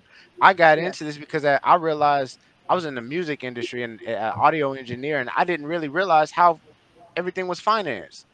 So I got into the finance industry because I realized everything was just a loan at the end of the day. And when I got out of it and I want to help the people who are already in, they're like, yeah, yeah, that's cool. That's cool. But it's like, no, it's real. And you want to share that because it comes from such a honest, space in your life where it helped you out. And you want to share that with people, but sometimes not everybody's receptive. But I feel Amen. like, Danielle, I feel where you're coming from on that. You just hope that the seeds are being planted. That's all. Just One please. day they'll get there. So you were saying piggyback, and I have to piggyback off of Sheila. I laughed the whole time she was talking because I felt like she was singing my song. Um, everything she said, and probably 10 times worse. I go down the rabbit hole. That's what I call it, going down the rabbit hole. And really, like you said, it's a attention to detail and being so heavily focused. I will be working on a design for a client and spend like an hour looking through fonts because I'm trying to feel the font that makes me feel, and that's not necessary in most cases because done, and I'm going to steal that. So sorry, but I'm telling you in advance, I am definitely going to steal that done is better than perfect, and that is my biggest issue as far as a waste of time. I will focus on, okay, like, does this shade of green, or do we need like a little bit more blue in it, a little bit more yellow? They've got this circle, but then there's this one, and it is just, I have found that it's much more beneficial for me to, because I am detail oriented, to outline a plan, give it to someone else, let them work their interpretation, and then critique that interpretation. That cuts down so much time because me behind the scenes, yeah, it's bad. It's bad. Days will pass. It'll look beautiful when it's done, but it'll take an The people obscene don't amount of care. time. I'm serious Right. though. And that's Y'all know, part of the art. listen, It's like, y'all, you understand, that's part of my soul on that paper. it is. So I'm serious. That This little so scroll on here got detailed. words. It has words This on it. logo got 3 colors, and it's all get out. I was looking at how I was like, damn, got like It's like, no, I want passion, purpose, persistence, performance, and it's like, we can't get that on Everything the has creative. meaning, and and all this time, and 80% of the people don't even catch like half they don't. of what was put into that design, Right. and that just make you even more frustrated at the fact that you wasted all this time and nobody even got it. So So listen, So, yeah. the redwood trees used to be my logo. Do y'all know about the redwood trees in they're over in California, the big Yeah. right? And so that was my metaphor, right? These redwood trees, and they're the tallest trees, but they don't go deep. They connect to one another, and they share their supply. And every picture had like a redwood tree at that at my old building, and it was like I had this whole story about this is why nobody caught that. Nobody's like, what tree is that? You're Like, doing why it did for you you. You're choose the doing it for you, redwood baby. tree? Huh?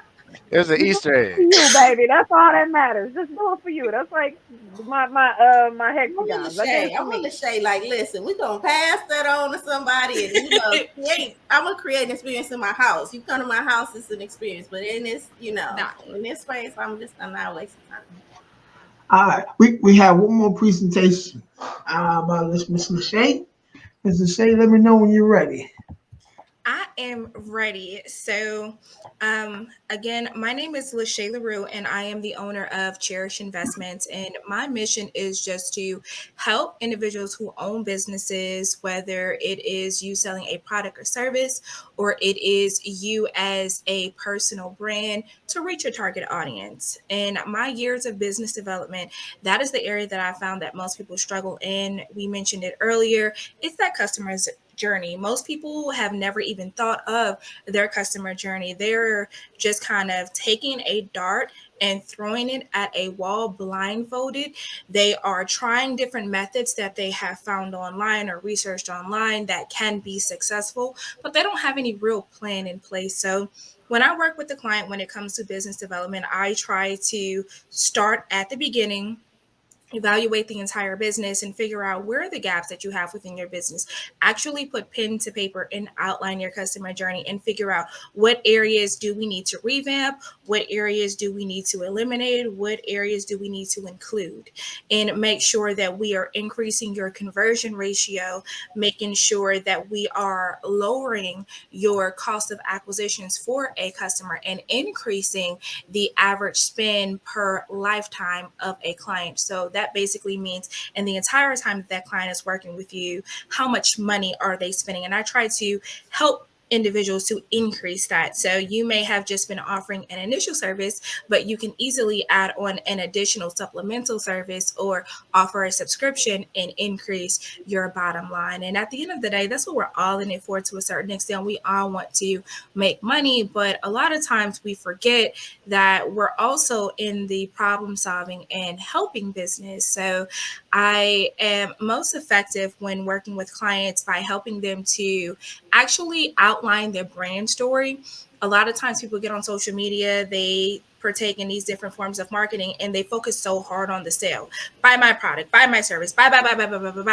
But that is the least effective way of marketing. People think that because they see things of large companies like Pepsi or large food chains like Cheddar's, but realistically, they put millions of dollars into their campaigns. And when you're a small business owner, you're working with a very small budget. So you have to be a little bit more strategic about your efforts. And a lot of people haven't even thought of a brand story, don't even know what that is. And a brand story goes beyond just your mission statement, vision statement. Your brand story is establishing your customer as the hero of the story and you as the guide who takes them from a place of a problem to a place of a solution, which should be your product. So I help them to better define that.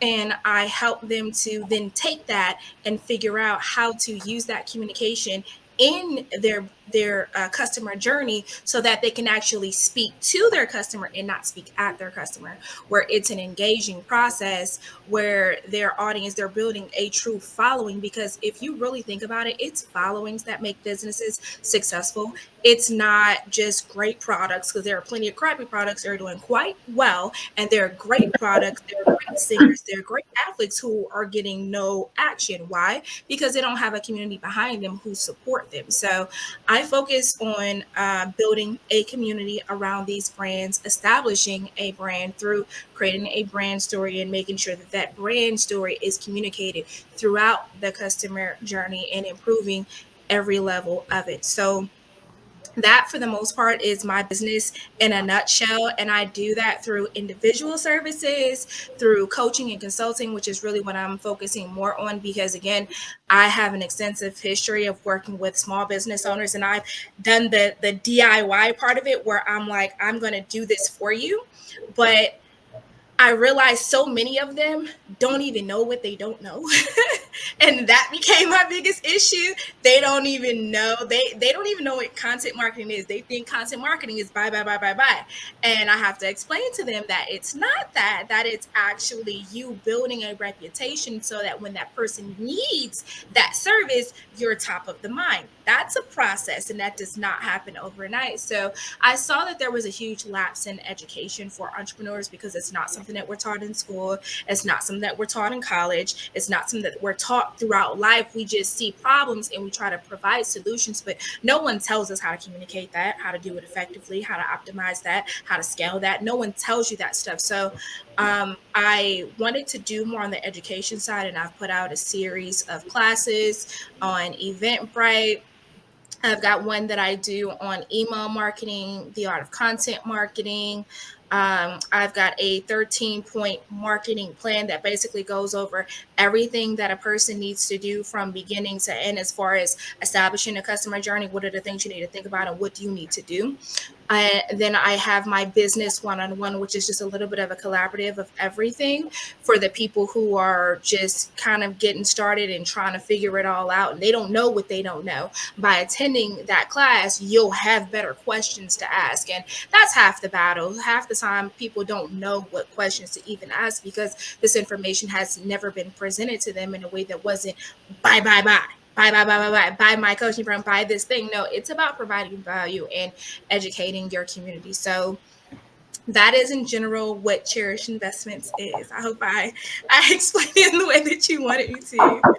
Absolutely. Thank Absolutely. you. You guys have any questions for? Now, just a comment. Well, yeah, I do have a question. So, how long is your process? Like, do you have you work with a client so long, or is it yeah, like, do you have like a 6-week process, an 8-week process, a 10-week process? Like, how long are you actually working with clients when you get them in? Yeah, so I offer a few different services.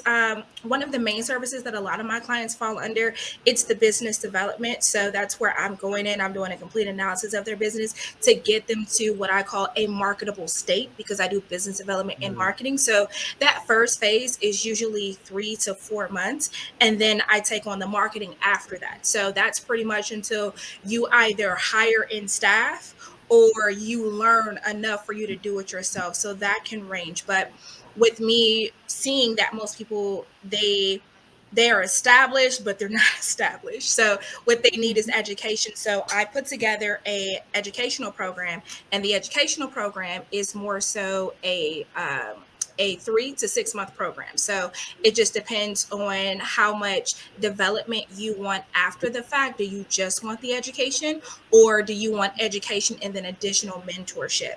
I don't believe in programs that just give you a wealth of information. It doesn't even give you an option to go back and ask questions. And now that you've learned and you're trying to implement, what do you do? Because I know for me, when I was just starting off and I was just quitting my 9 to 5, even though I had did business development before, it's very different when you're doing something as a quote unquote hobby than when you're doing it as a full-time business, and you have to worry about the scalability and bringing on more clients for you to make the same level of income that you were before, especially if you were effective in your previous business and you have a lot of word of mouth. What happens when that runs out? So I learned I learned that you needed more, and I would reach out to coaches and I would reach out to people for information, and I kept finding that they give you information, but then when you're trying to figure out how it applies to your specific situation, ghosting, like there's nothing, or they want $20,000, and it's like, if I'm the same level of broke that I was before I contacted you, I don't understand where this 20,000 is supposed to come from. So that's kind of where kind of the wheels were going in my head. And after working with a couple clients, I realized, okay, so it doesn't matter whether you're a small business or a medium business. Most people struggle with that. And I wanted to make sure that I kind of bridged that gap, and I offered I offered a solution for people to learn and have interactive learning. So it's not just a program where it's just me sitting there and just talking through a bunch of stuff. It's interactive. And then after you've received all that information, now come ask me questions about what you're actually doing. We've got homework that you're doing through the first few weeks that we're working.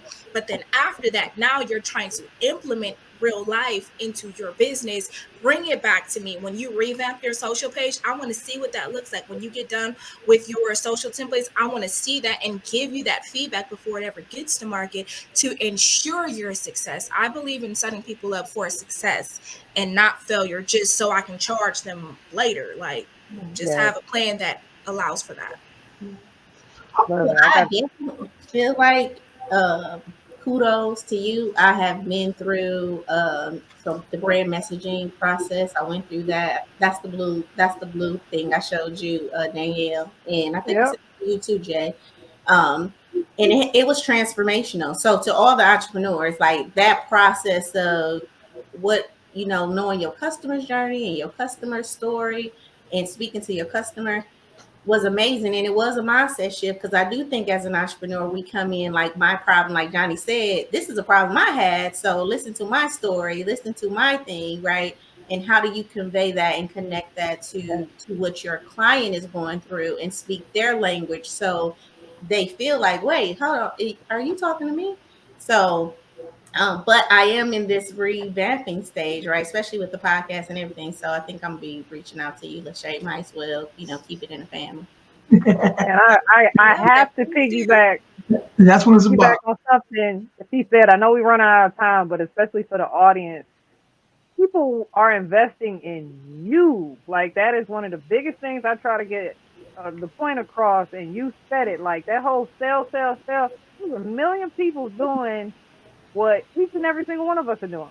So why are they coming to us? They're coming for us. And that's what you have to get across. And that's like, you working with people to help them get that. That's very critical, because so many people with that concept of they're buying into you. You're investing in you. There's a reason why they chose you. You're not this is 2022. There's very few things where it's only one person doing. So the reason why they're coming to you, you have to show your personality. What is your why? What is your mission? What is your passion? That has to come through. So that was deep. I love that. Keep up the good work. I think marketing, like LaShay said, marketing is so important to your business. And I think that when we start our business, we started based on not just our needs, but the needs of our first circle. And if we're looking at a bullseye, right? It's like you have you, and then you have this, and then you have this, and then you have, like these bigger spaces. And what marketing does is it takes you out of the, like, I want to sell this shirt to this one shirt to 1 million people. How do I market this one shirt to sell it to 1 million people versus making 1 million shirts to sell to one person? And talking to a marketer will tell you, one, is that if that's a good decision. But if I wanted to sell this outside of my bullseye, outside of my zone, like, what is my plan to do that? What message am I sending to do that? And sitting with the marketer can help you do that. And one of the other things I want to say, and LaShay, I've not seen your work or anything like that, but every marketer is different. And I love what she said when she said, okay, I teach, this is stage 1, I do this is stage 2, and then this is stage 3, because sometimes we hire marketers and they can say, oh, I'll help to, give you more conversions. And then you get with them and they're just like, they do one thing that, in the line of sight, you know what I mean, with 10 other things I need to do that hire another marketer do, your one thing will help with that. but it's not real. Like they're not as inclusive in that marketing process. I love that you said that, because that's the whole reason that I say my business focus on business development and marketing is second, because when I initially got involved into the marketing, that's what I would find. I can send you 1,000,000 leads, but if your staff is not answering the phone, you got zero sales. And that has nothing to do as a reflection of my ability as a marketer, and everything to do with you as a business owner and you not having an efficient system in place. I can send you leads, but if you are not actually monitoring where your leads are coming from, how do you know what I've sent you? You may, and a lot of times entrepreneurs will think it's them, which I get it. I get why, because we all live in our heads and we all think of our own story and we're so great. And we're all individuals. We're all really important. And that's awesome. But at the same time, from a business standpoint, if you're trying to figure out where to maximize your efforts, how are you going to know that if you're not tracking it? If what actually happened was because I ran this specific ad, well, I can't necessarily track that on my end because I need to know how many deals you close, as we were talking about earlier about conversion. And a lot of entrepreneurs, surprisingly to me, when I got started, they don't have a system at all in place for any of this. They've never had that conversation. They've never had anyone ask them that question. And they have a business plan, but these are things that normally is not included in a business plan.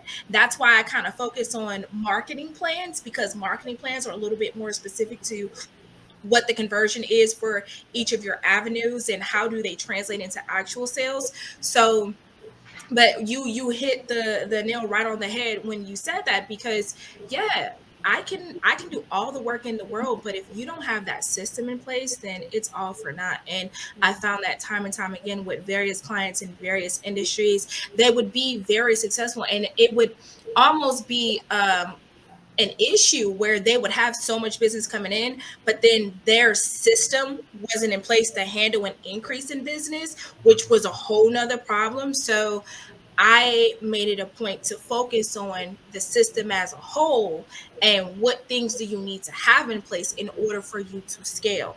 Everyone wants more business. Everyone wants more sale. Very few people can accommodate an increase in business, can accommodate an increase in sales. When you're dealing with a one-on-one referral business, it's easy to like get a notebook. Where's my notebook? And get a piece of paper and write it down. Don't get me started on the notebook. Right. When you're talking about thousands and if you get to the point of millions, how do you track all that? How do you track all those different leads and nurture those relationships in a way that feels organic? That's a whole nother ballgame. And although everyone has thought of, I want more business, I want more sales, I want to make more money, I have a mission, it needs to happen and help everyone, that is true. But it can only happen if I deal with the if part, like if we do these things. So that's where my 13-point marketing plan came from. It's I shouldn't say marketing plan. It's more of a marketing strategy. The 13 points is basically just go through these 13 steps and then we can talk. Like, well, let's go through these steps and make sure we have these things. And now we can get proper data to figure out what areas do we really need to be working in. You may be thinking, oh, I need to definitely be doing Instagram because everyone's on Instagram, but your best lead source may be LinkedIn, which is vastly different, like not even kind of the same. Your best lead source may be nothing online and be you actually going to networking events, getting leads, and then following up with those leads with email marketing. You've never even thought about that. You've been sponsoring things, not nurturing your list, not collecting information, all kinds of stuff. So that's what the 13 points are. It's like, here are these areas that people forget to do. And I know for me, it was transformative, the idea that I'm not the hero of my story, my client is, because we all have these amazing reasons why we got into business.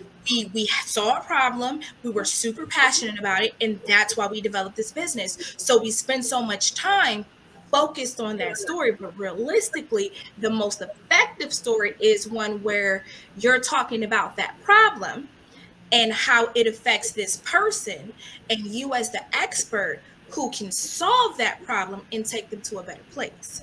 So that very simple thing, for me, it was something that I had never even thought of. And it was a book that I had read that introduced the idea to me.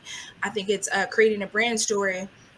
And it was just like, oh, that's so simple. I've been over here struggling, trying to figure out like how to write all this content, like write all these landing pages. But that very simple idea just completely changed the game for me. And I realized when I started going through most of my clients or leads, they all had the same issue.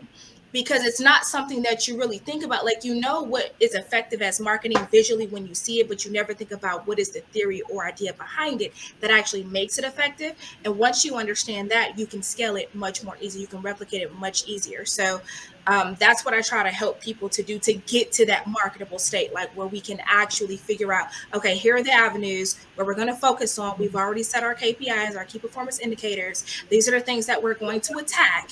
These are the things that we're going to track, because you don't need to track everything. And here are the areas where we're going to try to promote your business, and then we're going to evaluate, and we're going to come up with a new plan, because you should always be evolving your business, evolving your plan. It's not just a set and go thing. So I think to your question earlier, when you were saying how long is it, I mean, I would hope that more of my coaching clients, for it to be long term, forever. I want to always be the person, the same way you are for coaching, for personal life and what you got going on. I want you to always be able to call me, hey, LaShay, I got this going on. It's really weird. It's never happened before. I don't really know. Because that's one thing that COVID taught us. Weird stuff can happen. Things that you thought were reliable, that were consistent, when you just thought that you knew how your business goes on a day-to-day basis, where your customers go and how you handle them, that can change at any given point in time. So I want to continue to have that relationship with people. And that's just how my business is set up. Listen, this was dope. This was probably number one for me here. A lot of content. Everybody came in by looking great, man. You guys did phenomenal. And I'm gonna let you guys know I have one more bombshell question, but we ran over time. But come back next week, I got something for you guys, man. So one question to you guys: did y'all have fun? Yes. Anybody Very else? good discussion. Definitely. Okay, cool. Yeah, most definitely. We hope the audience is listening. Absolutely. Right. So everybody, please like, share, subscribe, man. See you guys next week. I tell you what, how they reach you guys? Just tell us real quick how to reach you guys, and then we'll get off. Give us your handles and all that. I know it's right here. You can follow me on Instagram as well as Facebook, and my handle is just next to my name, so it's Cherished Investments. That's also the name of my agency. You go to either of those social platforms, and it can take you to my website, where you can find out more information about my services. I also have a ton of free resources, just general things that I found that people needed. So that's a place where you can go for that. What about you, Danielle? Me, DCDR Solutions. So that at DCDR Solutions, Danielle MacArthur. Slide in my DMs professionally, please. Thank you. Professionally. You can contact me at on the social media handles at I Am Shaping Solutions. So that's on Instagram, Facebook. All right. What about you, Jones? You can find me on Instagram and TikTok at Johnny Leverage, and also at my website, enneadinfinite.com. Book a discovery call. Let's sit down. Let's talk. Check out the content on the website. You may learn something or two. Absolutely. What about you, Jones? Man, you can just find me on Jabbecca John. I'm pretty much the only Jabbecca John, so that's my blessing. You can find me. Just Google me. I'm everywhere. Social, Facebook, IG. They just took my TikTok down, so I got to rebuild that. Also, you can go to Pinnacle fundinggroup.net if you know a business owner that has a challenge getting business funding. You can go to that and get business funding as well. And I really, first of all, I just want to say that you guys are all amazing. It's my first time on. I learned so much from each and every one of you, and I'm definitely just honored to be here and looking forward to following each and every one of you as well. Likewise. I'm gonna put on the spot. You coming back? I know you finally got your male energy and your male help that you've been asking for. He needs help. Let me tell you what the Yeah, they did me wrong last week, man. So I got some brothers to fight with me now. So, but hey, man, I appreciate you guys. I'm here for all the smoke. I'm ready for it. So yeah, I'll be back. Yeah. Appreciate you guys. I'm sorry we went over a little bit. I always want to make sure I'm respectful of everybody's time. I know you guys are busy. So hey, go kill the rest of the week, man. All right. We'll see you guys later. Peace. Bye.